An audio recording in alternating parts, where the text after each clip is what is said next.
There's a very specific kind of good fortune in the NFL that has nothing to do with your own team playing well, and everything to do with watching your division rivals stumble at exactly the right moment.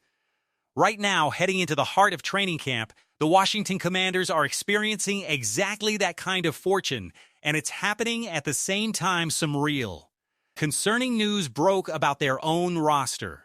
Let's break down everything actually happening in Ashburn and around the NFC East.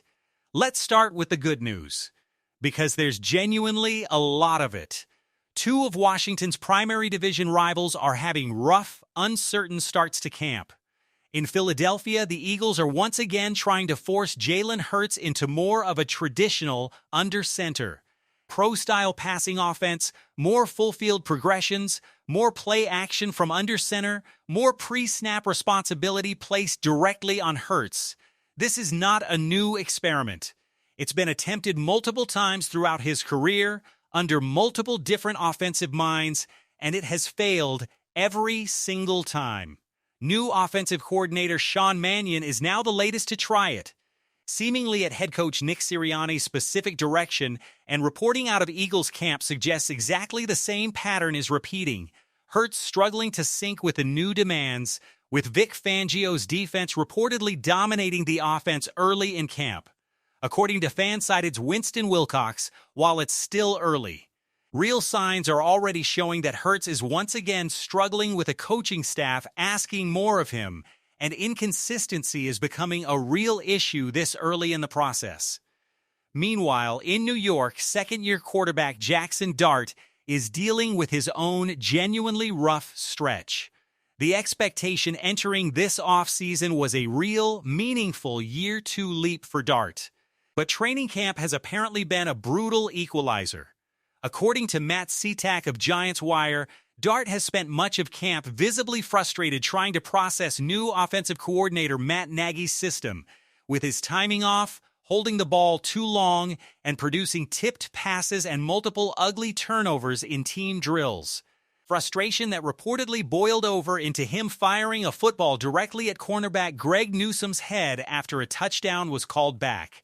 That's not the profile of a quarterback settling comfortably into a big sophomore leap. Contrast all of that with what's actually happening in Ashburn. Jaden Daniels continues looking sharp, operating well from under center, with a quick release that's connecting consistently with Stephon Diggs during team periods. Terry McLaurin is playing at a genuinely high level. Everything appears to be clicking under new offensive coordinator David Blow. While two division rivals are dealing with real schematic friction and turnover problems in their own camps, Washington's offense looks considerably further along. But it's not all good news out of Washington this week, because ESPN's Adam Schefter delivered a genuinely sobering update on left tackle Larmy Tonsel's recovery timeline. Speaking on the Pat McAfee show, Schefter said directly that he'd be surprised if Tonsel plays at all this season, calling it a serious injury that will take considerable time to heal, and that the team simply can't count on him for the regular season. If Tonsel does return at some point, the realistic scenario involves a playoff run, potentially back in the fold by the divisional round or conference championship if Washington makes it that far, giving him extra recovery time beyond the standard regular season schedule. That leaves Brandon Coleman as the presumptive starting left tackle for the entire regular season. Coleman is a genuinely talented, athletically gifted player with long arms and real physical tools, exactly what this organization identified when they drafted him out of TCU a few years ago. But he's been inconsistent at the tackle position to this point in his career.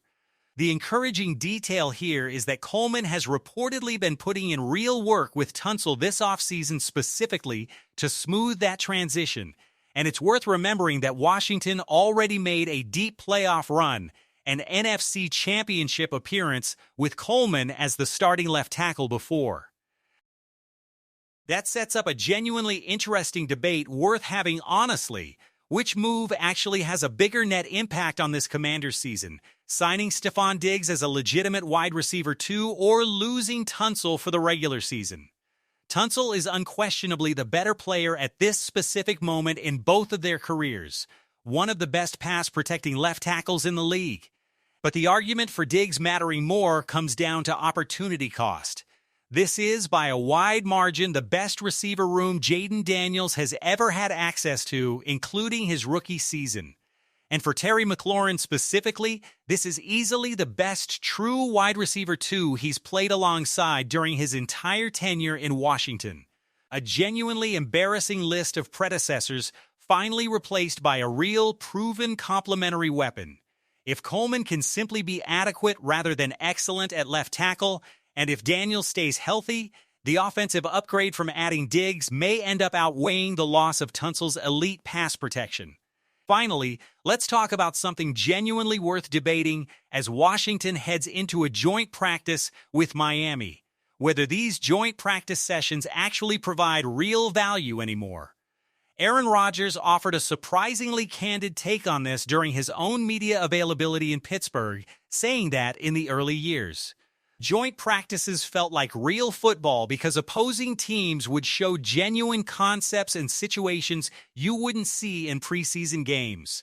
Over time, according to Rodgers, that authenticity eroded, sessions increasingly devolve into fights, and teams have become considerably more guarded about what they actually show.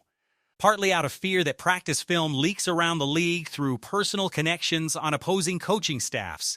There's a real credible counter-argument here, too, that going against Brian Flores' defense and your own teammates daily might actually offer Jayden Daniels more schematic value than a Miami defense likely to run vanilla coverage specifically to avoid revealing anything real in an unofficial practice setting. So heading into this stretch of camp, Washington sits in a genuinely fascinating position, real, tangible reason for optimism given how their two most direct threats in this division are stumbling through their own quarterback and scheme transitions, tempered by a real, serious injury absence at one of the most important positions on the roster. Whether the Diggs addition offsets the Tonsel loss, and whether Brandon Coleman can hold up across a full season are exactly the storylines worth tracking as the preseason actually gets underway. Let me know down in the comments, true or false, is Jayden Daniels currently the best quarterback in the entire NFC East right now, ahead of Hurts, Dart, and Dak Prescott? And which move do you think ends up mattering more for this season? The Diggs signing or the Tonsel injury? Drop your predictions below, and if you enjoyed this breakdown, subscribe to the channel so you don't miss our joint practice report against Miami. Until next time, hail to the Commanders!